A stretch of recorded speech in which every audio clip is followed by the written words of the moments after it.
네, 오늘은 내 백성이 되리라 7번째 시간입니다. 이스라엘 백성들이 출애굽을 했습니다. 그리고 홍해를 건넜습니다. 홍해를 건넌 후에 도착한 곳이 시내 광야였습니다. 이곳에서 이스라엘 백성들은 하나님의 백성이 되기 위한 준비를 하게 됩니다. 10개월 동안 머무르면서 어떻게 하나님의 통치를 받는 공동체가 될 것인지 배우는 것이죠.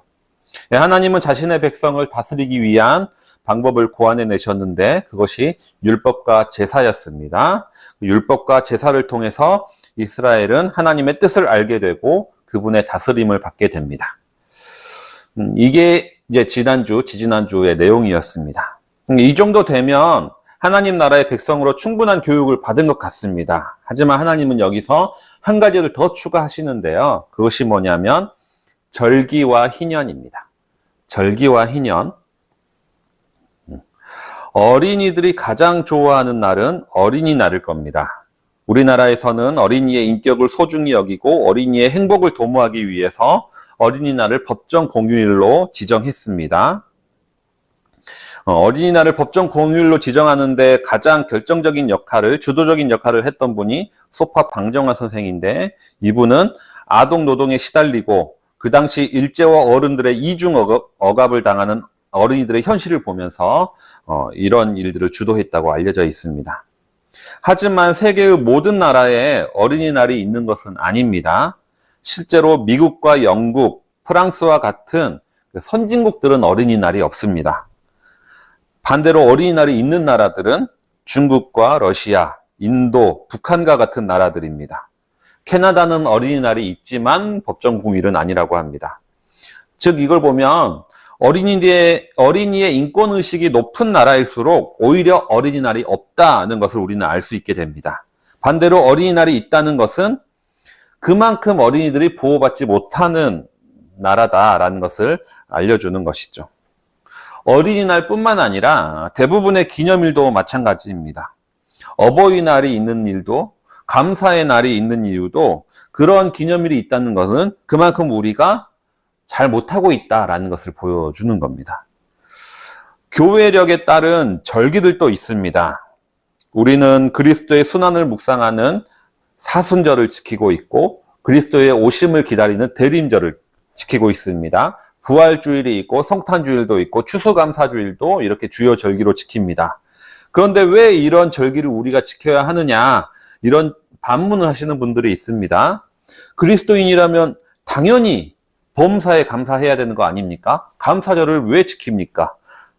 매일 주님이 당하신 순환을 우리는 매일처럼 묵상하고 매일 부활의 기쁨을 누려야 하는 거 아닙니까? 대체 왜 사순절과 부활주일을 따로 지킵니까? 항상 주님 오실 것을 기다리는 사람들이 우리들 아닙니까? 대체 왜 대림절을 지키는 겁니까? 맞죠, 맞습니다. 그리스도인들은 그렇게 살아야 됩니다. 문제는 우리가 실제로 그렇게 못 산다는 거죠. 이렇게 절기를 지키면서 1년의 어느 기간만이라도 그리스도의 희생과 사랑의 의미를 깨닫는 것이 필요하기 때문에 이런 절기를 지키고 있는 겁니다. 다시 말하면 절기가 필요한 이유는 우리의 부족함과 연약함 때문이라 할 수가 있겠습니다. 하나님은 이스라엘 백성에게도 이렇게 절기와 희년을 지정해 주셨습니다. 그 이유는 인간은 망각의 동물이기 때문입니다.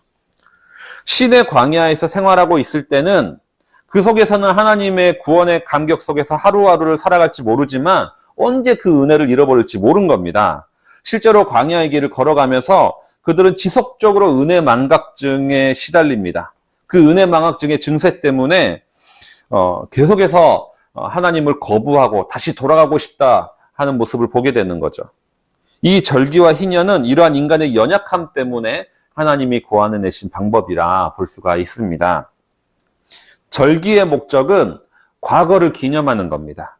과거를 기억하는 겁니다. 우리는 과거를 기억하기 위해서 광복절이나 3.1절이나 이런 많은 기념일을 만든 것과 같은 것이죠.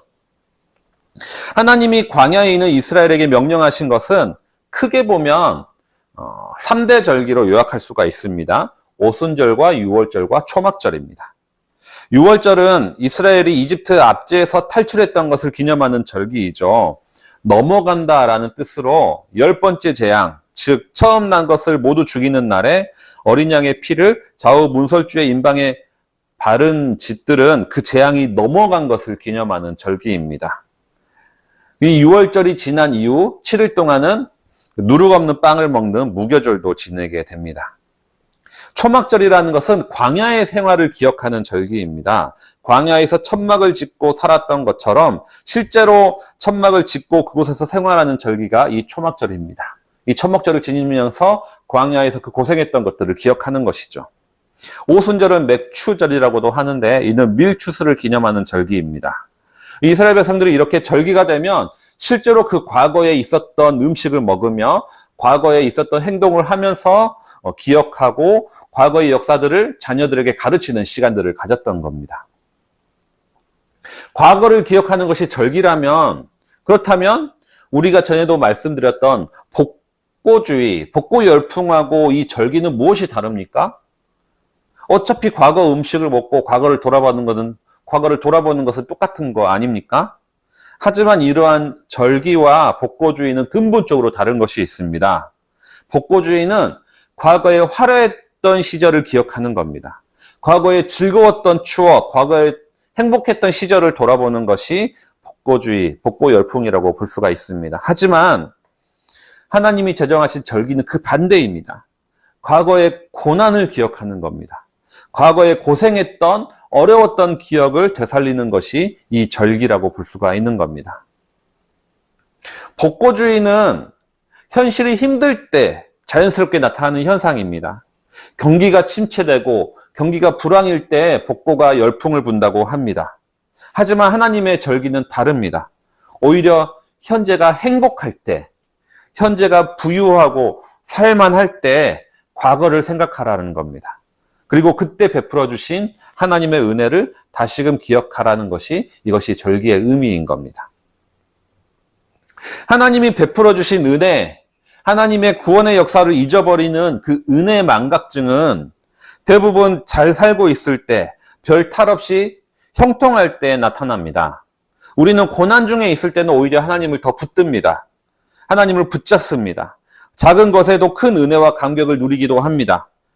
군대에 있을 때, 고3 수험생일 때, 재수 시절에, 그리고 이별의 아픔을 겪을 때, 취업도 잘 안 되거나 아니면 직장에서 밀려났을 때, 우리는 그때 하나님을 더 생각하고 그분과 친밀함을 누리게 됩니다. 제가 군대에 가서 훈련병 때 처음 맞이하는 주일이었습니다. 주일 아침이 되니까 조교가 저희 소대를 불러가지고 줄을 3개의 줄로 세웠습니다. 저희는 연문도 모르고 각자 나눠서 줄을 섰죠. 인솔자가 오더니 한 줄을 다른 곳으로 데려가고 또 한 줄을 다른 곳으로 데려가고 그리고 제가 서 있던 줄도 다른 곳으로 데려갔습니다. 알고 보니까 한 줄은 절로 갔고요. 한 줄은 성당으로 갔고 한 줄은 교회로 간 거였죠. 종교 활동을 하기 전에 그 전에 이제 그 종교 시설을 청소하기 위해서 그렇게 했던 겁니다. 다행히도 저는 교회 청소를 하게 되었습니다. 영문도 모르고 줄을 섰지만 운 좋게도 교회 청소를 하게 된 거죠. 교회 앞마당을 이제 빗자루로 쓰는데 갑자기 눈물에서 하염없이 눈에서 눈이 나는 게 눈에서 눈물이 하염없이 흐르기 시작했습니다. 청년 시절에는 누가 교회에서 청소 좀 시키면 정말 불평하고 짜증나면서 막 억지로 했는데 군대에서 일주일 동안 훈련을 받고 나니까 교회를 청소하는 것 자체가 너무나 나에게 감격이고 은혜가 되는 것이죠. 울면서 막 청소를 하고 있었는데 그 모습을 보면서 조교가 한마디를 했습니다. 너 왜 우냐? 3주 후면 집에 갈 텐데. 지금 생각해보면 조교의 말이 맞습니다. 공익이라서 4주 훈련만 하면 바로 제대였으니까 굳이 울 필요는 없었는데. 하나님은 이스라엘 백성이 광야에 있을 때 하나님을 잊어버릴 것이라고 걱정하지는 않았습니다. 그곳은 고난의 장소고 고통의 시간들이기 때문에 아마 그곳에서 이스라엘은 더 하나님을 찾고 그분의 도우심을 구할 겁니다. 문제는 그 광야의 기간을 지나서 가나안 땅에 정착했을 때가 문제인 거죠. 그곳의 풍요로움과 부요함을 누리게 됐을 때 그때 하나님은 염려하신 겁니다. 잊어버릴 것이라. 과거의 은혜를 잊어버릴 것이라 염려하신 거죠. 절기라는 거는 내가 잘 살고 있을 때, 어려움 없이 있을 때 과거의 하나님의 은혜를 기억하기 위한 것이 이 절기라는 겁니다. 실제로 이스라엘 백성들이 가나안 땅에 정착하고 나서 하나님보다는 그 땅의 우상들에게 마음이 기울이게 됩니다. 그리고 그렇게 되었을 때 나타나는 현상 중에 하나가 바로 이 절기가 사라져버린 겁니다. 오랜 시간이 지나서 히스기야와 요시야라고 하는 남유다 왕이 하는 일이 유월절을 회복하는 일을 했습니다. 그랬다는 것은 뭐냐면 그 전까지는 유월절이나 다른 절기를 지키지 않았다라는 것이죠. 그것이 절기를 떠난 것이 하나님을 떠나는 주요 이유가 된 겁니다. 히스기야와 요시야가 이 유월절을 회복하고 유월절을 다시 지냈을 때, 절기를 지켰을 때 그들이 다시 하나님 앞에 회개하면서 종교개혁을 단행했던 모습을 우리는 보게 됩니다. 하나님이 주신 절기는 이렇게 과거와 현재를 연결합니다. 현재 부유하고 평안하고 어려움이 없을 때 오히려 과거를 기억하라 라고 하나님은 말씀하십니다. 과거의 고난과 과거의 어려움을 생각하라는 것이죠. 그리고 그 고난 중에 함께 하셨던 하나님을 기억하게 됩니다. 그 과거의 하나님이, 그 은혜의 하나님이 현재 내가 누리는 평안함과 형통함이 하나님의 은혜임을 깨닫게 되는 것이죠. 이렇게 과거를 기억할 때 얻게 되는 또 하나의 유익이 있습니다. 그것이 뭐냐면 나의 성공과 형통함만을 바라보다 눈을 돌려서 지금 현재의 주위의 고난 중에 있는 이웃을 바라보게 된다는 것이죠. 신명기 10장 19절은 이렇게 말합니다. 당신이 나그네를 사랑해야 하는 것은 당신들도 한때 이집트에서 나그네로 살았기 때문입니다. 과거에서 이주민으로서 아픔과 서러움을 기억할 때 지금의 나그네를 선대할 수 있게 된다라는 것이죠.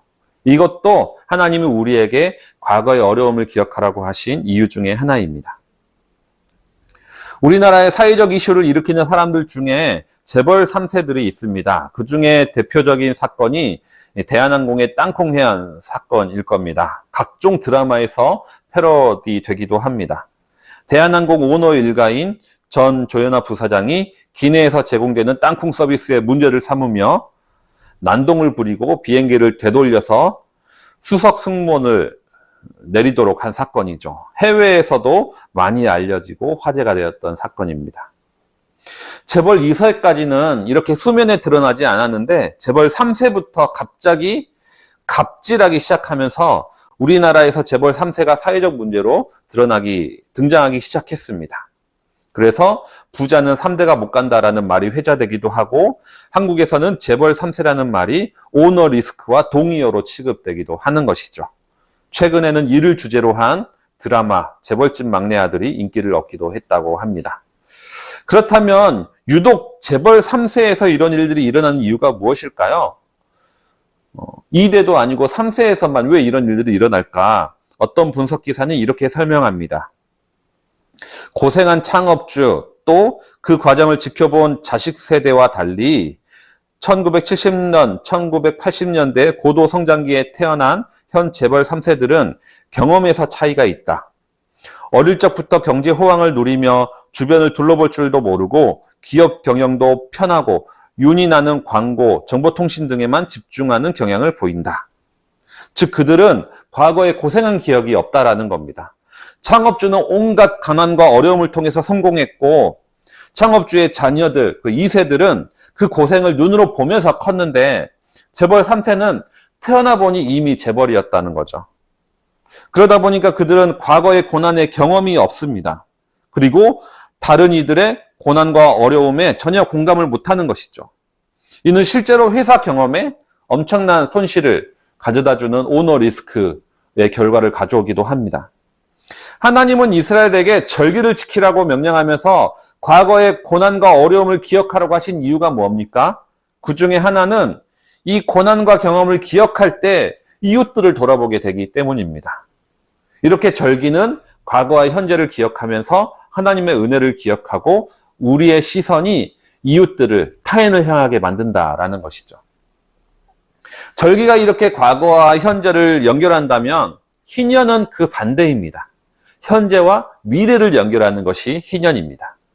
오늘 읽은 본문이 이 희년에 대한 설명인데요. 이스라엘 백성들은 7년마다 안식년을 지내게 되는데 이 7년이 7번째가 되면, 안식년이 7번째가 되면 49년째가 되고 이 50년째 되는 때 희년을 선포하게 됩니다. 그리고 희년이 되면 이때 자유를 선포합니다. 모든 노예들은 자유인이 됩니다. 그리고 모든 빚진 자들은 그 빚이 다 탕감됩니다. 그리고 먹고 살기 위해서 어쩔 수 없이 우리 집 논과 밭을 팔았다면 그것도 다 원래 주인에게 돌아가게 됩니다. 이것이 바로 희년입니다. 그 이유는 무엇입니까? 23절에 보면은 말씀하신 레위기 25장 23절에 보면 말씀하십니다. 땅을 아주 팔지는 못한다. 땅은 나의 것이다. 너희는 다만 나그네이며 나에게 와서 사는 임시 거주자일 뿐이다. 하나님은 이렇게 말씀하십니다. 즉 땅이 원래 주인에게 아무리 살고 팔아도 원래 주인에게 되돌아갈 수 있는 것은 원래 땅의 주인은 하나님이시기 때문인 거죠. 희년이라는 제도가 있는 사회에서는 내가 아무리 절망 가운데 있다 할지라도 미래에 대한 소망과 희망을 갖게 됩니다. 아무리 내가 망해서 가난하게 됐다 할지라도 가난 대물림은 일어나지 않습니다. 50년째가 되면 원상회복이 되기 때문이죠. 다시 출발선 앞에 서게 됩니다. 내가 노예 상태가 됐다 하더라도 내 자식은 노예가 되지 않습니다. 그리고 현재 내가 노예 상태에 있다 할지라도, 현재 내가 빚진 자라 할지라도 몇 년만 지나면, 희년만 되면 다시 가족들을 만나게 되고 다시 잃어버린 땅과 집을 되찾게 되는 것이죠. 그렇기 때문에 이 절기라는 것은 현재 형통함과 평안 가운데 있을 때 고난의 과거를 기억하는 것이라고 한다면, 희년은 현재가 어려운 가운데 있을 때, 현재가 고난 가운데 있을 때 미래를 소망하게 만드는 것이 희년이라고 할 수가 있습니다. 그리고 궁극적으로 이 희년은 우리에게 하나님의 나라를 예표합니다. 하나님의 나라라는 것은 이 희년의 삶이 매일매일 이루어지는 나라가 바로 하나님의 나라인 것이죠. 예수님은 누가복음 4장에서 하나님 나라의 도래를 이렇게 선포했습니다. 주님의 영이 내게 내리셨다. 주님께서 내게 기름을 부으셔서 가난한 사람에게 기쁜 소식을 전하게 하셨다. 이것이 바로 희년의 선포의 소식이죠. 주님께서 나를 보내셔서 포로된 사람들에게 해방을 선포하고 눈먼 사람들에게 눈뜸을 선포하고 억눌린 사람들을 풀어주고 주님의 은혜의 해를 선포하게 하셨다. 이것이 희년입니다. 주님의 은혜의 해를 선포하는 것이 바로 희년의 선포인 것이죠. 우리는 구원의 의미를 오해할 때가 있습니다. 죽어서 천당 가는 것이 구원의 전부인 양 우리는 생각할 때가 있습니다. 하지만 구원은 이렇게 한 가지 의미만 있는 것이 아닌 거죠. 병에서 낫는 것도 구원이고요. 노예 상태에서 해방되는 것도 구원입니다. 마음의 상처에서 치유되는 것도 구원이고 무지의 상태를 벗어나는 것도 구원입니다. 그렇기 때문에 선교사들이 한국에 처음 왔을 때 그냥 말로만 복음을 전하지 않았습니다. 학교를 지어서 무지의 상태에서 벗어나도록 했습니다. 병원을 지어서 병에서 낫게 했던 것이죠. 이것이 바로 구원의 선포이고 자유의 선포인 것입니다. 그래서 존 스터트 목사님은 이 시대의 구원을 가장 잘 표현해주는 말을 자유라고 했습니다. 구원이라는 단어는 이미 그 단어의 뜻이 정형화되어 버렸기 때문에 오히려 구원의 의미를 잘 담아내지 못하고 있다라고 말하고 있습니다. 차라리 자유라는 단어가 성경에서 말하는 진짜 구원의 의미에 더 맞다라는 것이죠. 그리고 이 자유가 선포되는 것, 이것이 바로 희년입니다. 말씀을 정리하겠습니다. 절기는 과거와 현재를 연결합니다. 우리는 평안하고 형통할 때 절기를 지킴으로 인해서 과거의 고난과 역경을 기억해야 됩니다. 희년은 현재와 미래를 연결합니다. 지금은 어렵고 얽매여 있고 아픔 중에 있지만 언젠가 다가올 자유의 날을 기억하며 소망하면서 현실을 이겨낼 수 있도록 만드는 것이죠. 이것이 바로 절기와 희년의 의미인 겁니다. 사실 하나님의 이런 말씀과 달리 우리는 다르게 행동할 때가 많습니다. 우리는 현실이 어려울 때 앞날을 생각하는 것이 아니라 자꾸 뒤를 돌아봅니다. 예전엔 이러지 않았는데 하면서 자기 위안에 빠져들고 현실을 더 증오하게 만들기도 합니다. 반대로 현재가 형통할 때는 뒤를 돌아보지 않습니다. 개구리 올챙이적 시절 못하듯이 나는 원래 이랬던 것처럼 행동합니다. 그리고 이러한 평탄한 앞날이 쭉 이어질 것처럼, 미래에도 계속 이어질 것처럼 어리석은 판단을 하기도 합니다. 하지만 하나님은 우리에게 이 반대로 행동하라고 말씀하시는 거죠. 잘 될 때는 오히려 과거를 기억하고 그리하여 겸손하라 라고 말씀하십니다. 그리고 고난 중에 있을 때는 오히려 하나님의 나라를 바라보고 소망을 꿈꾸라 라고 말씀하시는 겁니다. 이러한 하나님의 절기와 희년을 기억할 때 우리는 온전한 하나님의 백성으로 현재를 살아갈 수 있게 됩니다. 이 시간 주신 말씀 기억하시면서 우리 내일을 바라보며 기도를 함께 침묵으로 드리겠습니다.